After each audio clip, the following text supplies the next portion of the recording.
the Indian Penal Code that criminalises consensual gay sex, saying it was irrational, indefensible and manifestly arbitrary. Well, that ruling was greeted with front-page banner headlines such as Love at First Right, Rainbow Nation and Independence Day. Many commentators and 5 justices may have opened the doors to demands for greater civil rights for long marginalised gays and lesbians, including same-sex marriages. Well, to chat some more on that ruling and the huge significance it holds for the LGBTQ community is Director of Access, Chapter 2, Mmapaseka Steve Letsike. Good afternoon, Steve. Always a pleasure having you on the SABC News Good Desk. afternoon. I do appreciate that you make time for us on the weekend even. Thank you so much for the invitation. Steve, a big landmark ruling in India, some very interesting headlines emerging. I just want to garner your initial reaction to that and speak to us about the global ramifications this ruling is going to have. No, I think first is this ruling, it's a landmark, you know, a history on its own. A big country like India has managed to repeal its unjust law and particularly ensuring that same-sex practicing people or LGBTI community can really enjoy the global and, you know, universal human rights as enshrined and as signatory to the Universal Declaration on Human Rights. And I think for us as a community as South Africa, and we have a long history as well with India. I mean, we are part of BRICS together and so forth, and this is a rich a network and connection that shares a connection about human rights itself, but also globally. I mean, India is part of the Commonwealth community, and which I happen to co-chair the Equality Network, and part of this is that it's joining many of the Commonwealth society that decriminalises homosexual act. Steve, one wants to get a sense of what the major issues for the LGBTIQ community rights are right now.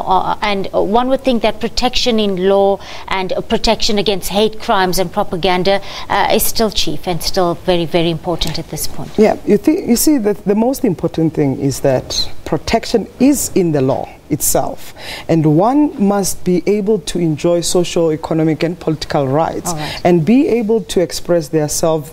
People, LGBTI people are not secondary, second citizens or second-class citizens. They are human beings and which are born out of families and to enjoy their own rights like any other citizens in any country. And I think some of the challenges, there has been exclusion in economic and social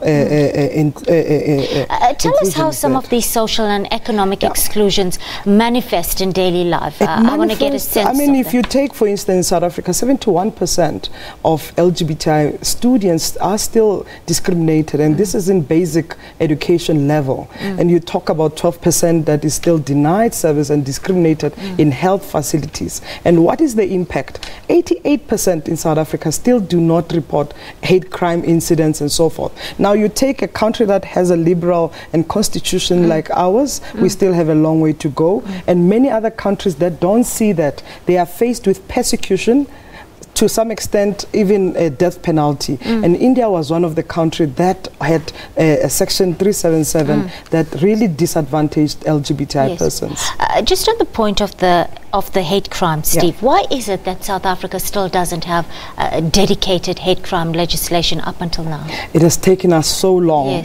You know, we have had a separate hate speech and hate crime bill in the past, and currently, you know, after public hearings that went out, you know, Parliament has still not passed that law. Cabinet has given it a thumbs up. We are waiting for Parliament to ensure that this law is in action. We've seen a pushback by religious leaders, of course, because it's a freedom of speech that is argued in the case of hate speech per se. But violence is big in South Africa. We've seen a total shutdown, many of people speaking about gender-based violence, but that also speaks to violence targeting LGBTI person, which is huge. I just want to garner your thoughts on this one while you're sitting here next to me. How serious would you say South Africa is about protecting gay rights? On paper, we seem exemplary, don't we? We have strong constitutional commitment to these rights, but we do seem to be walking a fine line, in my mind, between that sort of commitment and balance. It's a balancing act between that and a largely homophobic rest of Africa. And one incident that comes chiefly to mind is the Ugandan anti-gay bill, where we adopted a kind of quite gentle diplomacy toward that one. Would you have rather seen a more robust response from South African government on that and other gay rights issues on the continent, Steve? Absolutely. I think first is that it requires a political will. Right. And I think right now we are motivated. Our president has pronounced the equality aspect, and he has committed to address LGBTI issues, and we will hold him accountable for that. But we also want South Africa to champion and to be bold because of the principles that we have of non-prejudice, non-discrimination, and we want to see South Africa championing in the region as well. But hopefully President Ramaphosa will commit to that. Thank you. Steve Letsike joining us on the SABC desk today. Thank you so much for your time. We do appreciate your invaluable insights. Let's move on.